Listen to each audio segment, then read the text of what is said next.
Welcome back everyone to the Friday Five. I'm your host Cameron Ripley. It is October 18th. This is episode 29.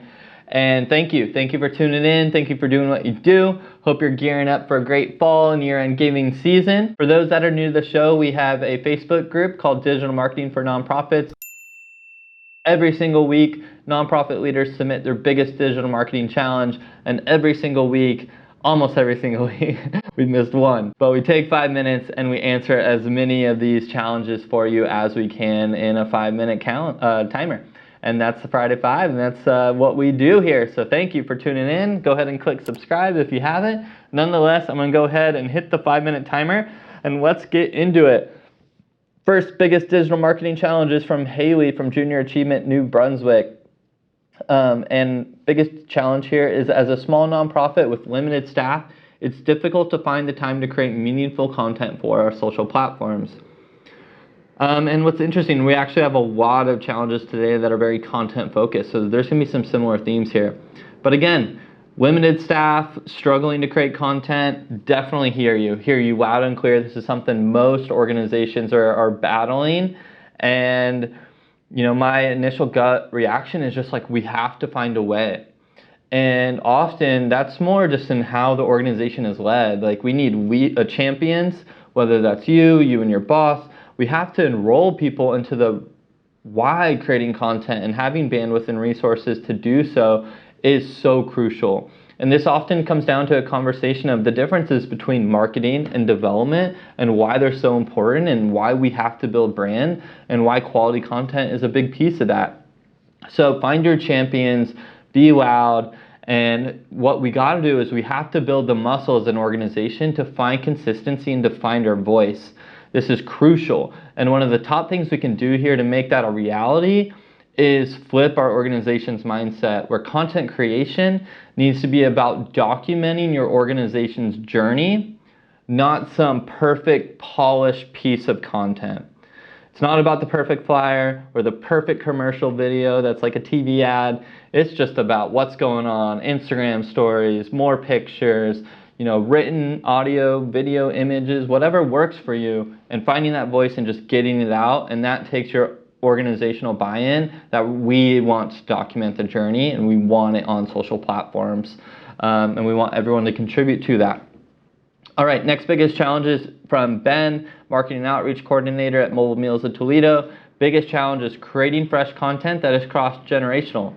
So this is similar to above, but you know, honestly, in how this challenge was phrased, creating fresh content that is cross-generational, I honestly wonder if I have like very different approaches to social than your team might. And why I say that is, not all content has to be fresh. Most organizations are really not anywhere close enough to repurposing content. When we do a new video here at Community Boost, I mean, we plan for that to be published on social upwards of 10 to 30 times, depending on how engaging it is.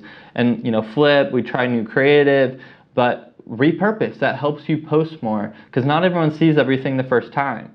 So think about that. Not all fresh. Original, great, but that's about consistency and building the muscle to do so.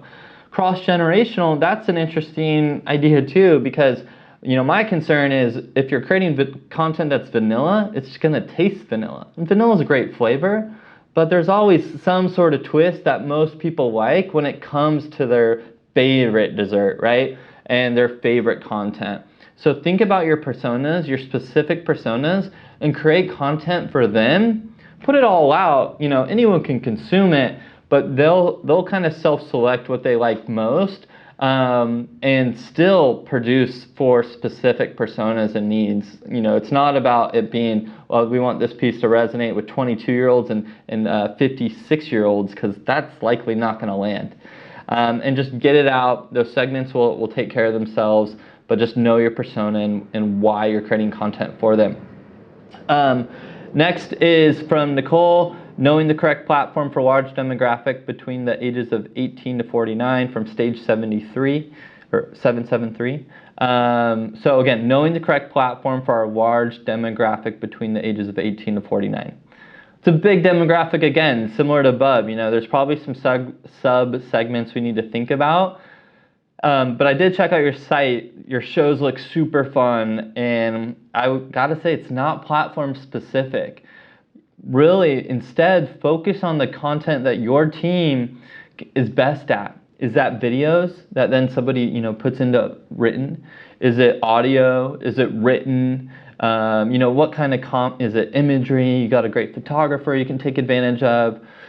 Focus on where you can be best, and that's what you're producing, and then you're putting it out on all platforms that can potentially make a difference. Obviously how we phrase that's different on each platform, but we're creating content and then we're putting it on these platforms as we see fit.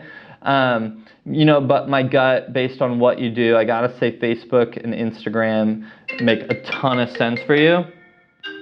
So I would definitely focus there, create content for those sub-segments on those platforms, and honestly explore Facebook and Instagram ads to make sure that great content gets in front of those sub-segments at a high frequency. Last, I'll sneak in one more from Sheila. From River Alliance. Biggest challenge is because of our project budgets, we look for large donors. That's great. That's awesome. Most organizations do have some sort of major donor approach.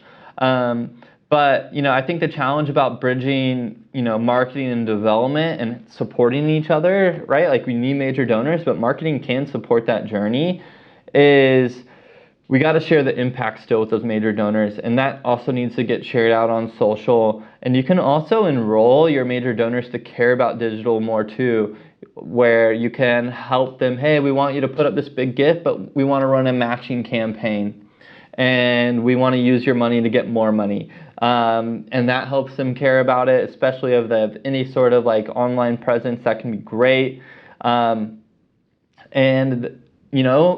It's our major donors at one point were smaller donors, and they did cultivate and foster into that. So, don't sleep on days like Giving Tuesday where the average donor is 25 years old. But that's a great way for new donor acquisition, but also seeing if you can leverage your large donors' care to spark new smaller gifts as well.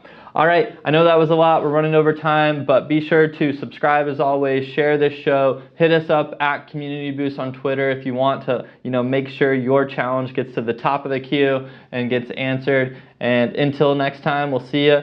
Drop your questions in the Digital Marketing for Nonprofits Facebook group. See you later.